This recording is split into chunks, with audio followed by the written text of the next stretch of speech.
Every week in Washington feels like a new episode of a reality show, where the plot twists are stranger than fiction, and the cast of characters never fails to surprise. The city buzzes with anticipation, waiting to see who will take center stage next, and what headline-grabbing moment will dominate the news cycle. This week's star was, unsurprisingly, Donald Trump, a man who has made unpredictability his personal brand. Whether he's on the campaign trail or just passing through, Trump knows how to command attention and keep the cameras rolling. On Air Force One, reporters gathered, expecting the usual mix of bravado and bluster. But instead of fielding questions about policy or the pressing issues of the day, Trump was asked about his new, young press secretary, Karoline Leavitt, a rising star in his orbit. A normal answer? Not from Trump. He rarely misses a chance to turn a simple question into a viral moment, and this was no exception. With a trademark flourish, he said, "That face and those lips, they move like a machine gun, right?" The comment was delivered with a grin, as if he knew he was about to set off a media firestorm. Yes, he compared her mouth to a weapon. An image that instantly ricocheted through the press corps and beyond. The room erupted in a mix of laughter, disbelief, and awkward glances. The internet exploded, of course.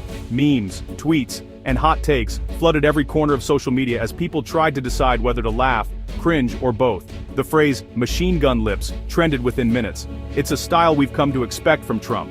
Focus on appearance, not substance. Instead of discussing qualifications or communication skills, the conversation veered into the territory of looks and sound bites. The machine gun metaphor. It's about rapid-fire delivery, not clarity. It paints a picture of someone who talks fast and hits hard, but doesn't necessarily inform or enlighten. It suggests her job is to attack, not inform, to overwhelm with words rather than offer real answers. In this world, being loud is more important than being accurate. Imagine your boss commenting on your lips at work.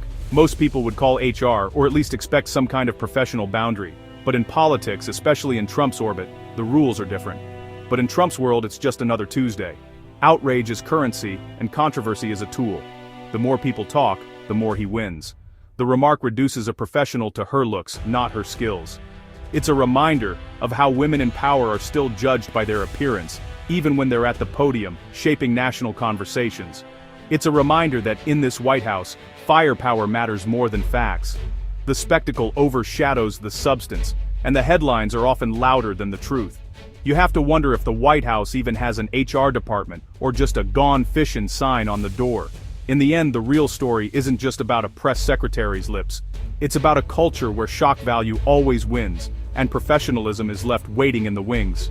When politics gets weird, late-night hosts can't resist. It's like catnip for comedians. Every oddball moment is a setup for a punchline. The stranger the headline, the more irresistible it becomes for the likes of Jimmy Kimmel, who's made a career out of poking fun at the political circus. These shows thrive on the absurd, and lately, the material just writes itself. Trump's machine gun lips comment was comedy gold. The audience didn't just laugh, they roared. It's the kind of line that instantly becomes late-night legend, replayed in monologues and memes for days. Kimmel and his peers know that when politicians go off script, the jokes practically tell themselves. My first thought, does the White House have HR? Imagine being the person who has to field complaints about the boss's latest wild statement. It's a workplace like no other, where the stakes are global, but the water cooler talk is pure sitcom. Who do you talk to when your boss says something that bizarre on TV? Is there a protocol for this? Or do you just shrug and hope tomorrow's news cycle moves on? In most jobs, you'd file a report. In this one, you brace for the next headline. The story gets juicier. Leavitt, the youngest press secretary ever, is married to a real estate developer 32 years her senior. It's the kind of detail that tabloids dream about, and late-night writers can't resist. Age gaps, power dynamics, and political intrigue, it's all there. In Trump's orbit, that's almost a job qualification. The more unconventional, the better. If you're not making headlines for your personal life, are you even trying? The cast of characters is as unpredictable as the plot twists. Then there was her Freudian slip, calling her husband the best dad I could ever ask for. In any other setting, it might be a harmless flub. Here, it's instant viral fodder, dissected by pundits and comedians alike. When you're under a microscope, every slip becomes a headline. The press is always watching, ready to pounce on the smallest misstep. In this environment, even a nervous laugh can spark a news cycle. An influencer toured her office. The biggest photo, her and Trump. no husband in sight. It's a subtle message, but a powerful one. In this world, proximity to power is everything. Personal relationships take a back seat to political loyalty. The message, loyalty to Trump, is the top priority. It's not just about doing the job, it's about showing unwavering allegiance. Every detail, from office decor to public statements, is carefully curated to reinforce that narrative. It's all part of the spectacle, great for TV, and full of questions. The drama isn't just behind closed doors, it's broadcast for the world to see. Every moment is a potential soundbite, every gaffe, a trending topic. In this White House, personal drama and professional loyalty are always on display.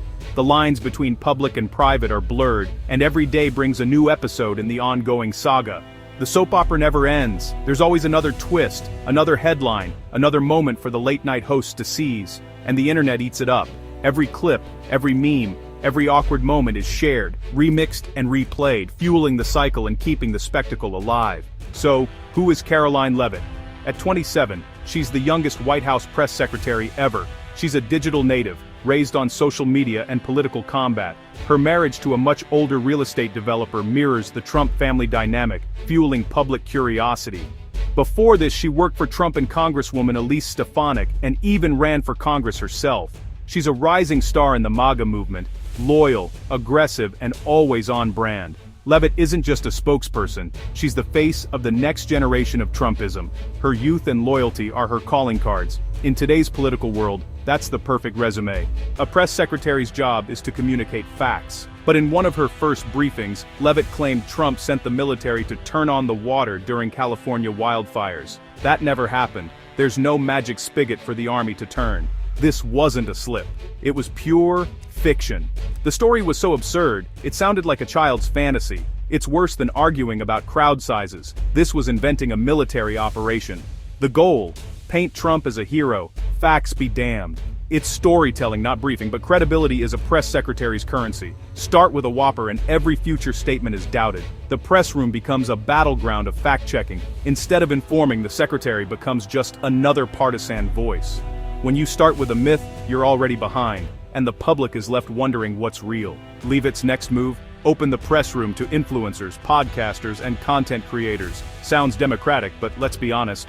It's about filling seats with friendly faces. Pro-Trump influencers get access. Real journalists get sidelined. The press briefing becomes a pep rally, not a forum for tough questions.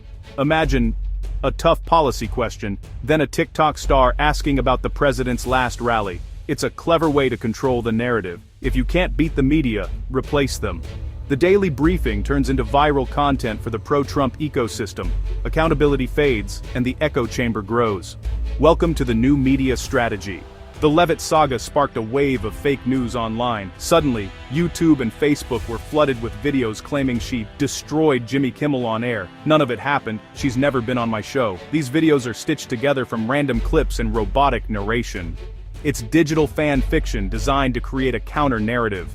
Fake content racks up views, reinforces biases, and drowns out reality. People share these because they want them to be true. The result? Competing realities, where fiction often wins. For every real report, there's a fake video to neutralize it. In today's politics, shouting a lie loud enough can make it feel true. Trump's comments about Leavitt's lips aren't new. They're part of a long pattern. He often reduces women to their looks, even in professional settings. At a summit, he called Italy's prime minister beautiful, instead of focusing on policy. It's patronizing, and it shifts attention from substance to appearance. The infamous grab-'em tape, beauty pageant stories. These aren't isolated incidents. It's a worldview. Women are valued for looks first, everything else second. This tactic distracts from real issues and diminishes women's professional standing. Even compliments serve to assert dominance. The pattern is clear, and it's not going away. In Trump's world, appearance always comes before achievement. As if the drama wasn't enough, Trump announced a $15 billion lawsuit against the New York Times. The headline alone sent shockwaves through the media world, dominating conversations from cable news panels to coffee shop debates. It was a move that seemed designed to grab attention, to make sure every eye was on him, and every headline had his name in bold. It's classic Trump. Go big, go loud, attack the media. He's never been one to shy away from a fight, especially when the cameras are rolling and the stakes are sky high. For Trump, the bigger the spectacle, the better. The lawsuit is more spectacle than legal strategy, a warning shot to critics, a message to anyone who dares to question his narrative. It's less about winning in court and more about winning the war of public opinion, about intimidating opponents and rallying supporters. All these moves, comments about Leavitt, attacks on the press, influencer armies, fake videos, mega lawsuits, paint a clear picture. It's a playbook built on disruption, on keeping everyone off balance, and on making sure his voice is always the loudest in the room. It's a world where spectacle trumps substance, and loyalty trumps truth. The line between reality and performance blurs, and the audience is left to sort out what's real and what's just for show. If you don't like the facts, invent new ones. If the story doesn't fit, rewrite it.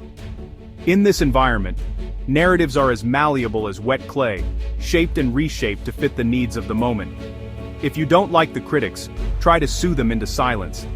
The courtroom becomes another stage, another arena for spectacle, where the goal isn't always justice, but dominance. We're living in a time where shared reality is under assault. The truth is up for grabs, and the loudest voice often drowns out the most honest one. It's a battle not just for power, but for the very idea of what's real. The Trump Leavitt story is a microcosm of this struggle. Who gets to speak? Who gets believed? Do facts still matter? Or are we all just picking sides in a never-ending shouting match? It's noisy, confusing, and often ridiculous. The volume is always cranked up, and it's easy to lose track of what really matters amid the chaos. All we can do is pay attention, ask questions, and keep our sense of humor. In a world where the absurd often becomes reality, laughter is sometimes the only sane response, because if you don't laugh, you'll cry, and laughing is more fun. In the end, maybe humor is our best defense against the noise, the spectacle, and the relentless spin.